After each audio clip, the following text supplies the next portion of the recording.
Assalamualaikum warahmatullahi wabarakatuh. Saya Siti Fatimatu Zahra, mahasiswi program studi akuntansi Fakultas Ekonomi dan Bisnis Universitas Muhammadiyah Yogyakarta. Dalam dunia audit dikenal istilah fraud atau kecurangan. Fraud terbagi menjadi 3. Yang pertama, asset misappropriation atau penyalahgunaan aset. Yang kedua, fraudulent statement atau pelaporan informasi yang keliru. Dan yang ketiga adalah korupsi. Berdasarkan hasil survei SIFI Indonesian Chapter 2016 yang mengemukakan hasil bahwa organisasi atau lembaga yang paling dirugikan karena fraud adalah sektor pemerintahan sebesar 81,2% dari seluruh fraud yang ada di Indonesia. Berdasarkan hasil survei tersebut juga, sebesar 83,5% merupakan fraud asset misappropriation sebagai jenis fraud yang paling sering ditemukan di antara jenis fraud lainnya. Namun, beberapa peneliti sebelumnya mengatakan bahwa penelitian tentang fraud asset misappropriation ini masih sangat terbatas.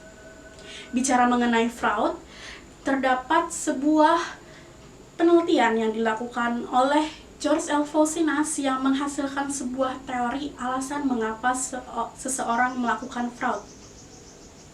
Teori ini dinamakan dengan teori fraud hexagon dengan skor model. Teori ini dirilis pada tahun 2019 lalu dan merupakan teori penyempurnaan dari teori fraud pentagon yang berakar dari teori fraud triangle.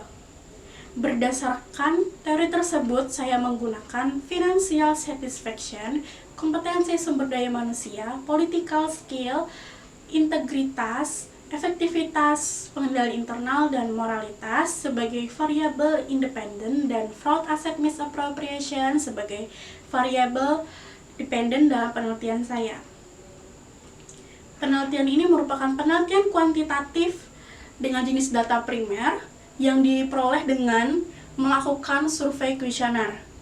Teknik pengambilan sampel yang saya gunakan adalah purposive sampling dengan kriteria staf atau kepala bagian keuangan, bagian penyimpanan atau gudang, pejabat pengguna anggaran, dan pejabat pelaksana teknis kegiatan pada pemerintah daerah Kabupaten Tabalong di Provinsi Kalimantan Selatan.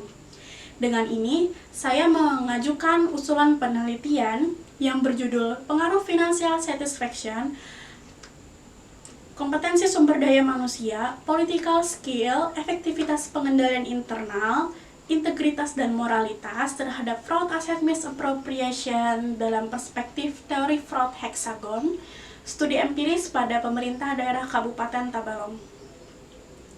Sekian dari saya. Wassalamualaikum warahmatullahi wabarakatuh.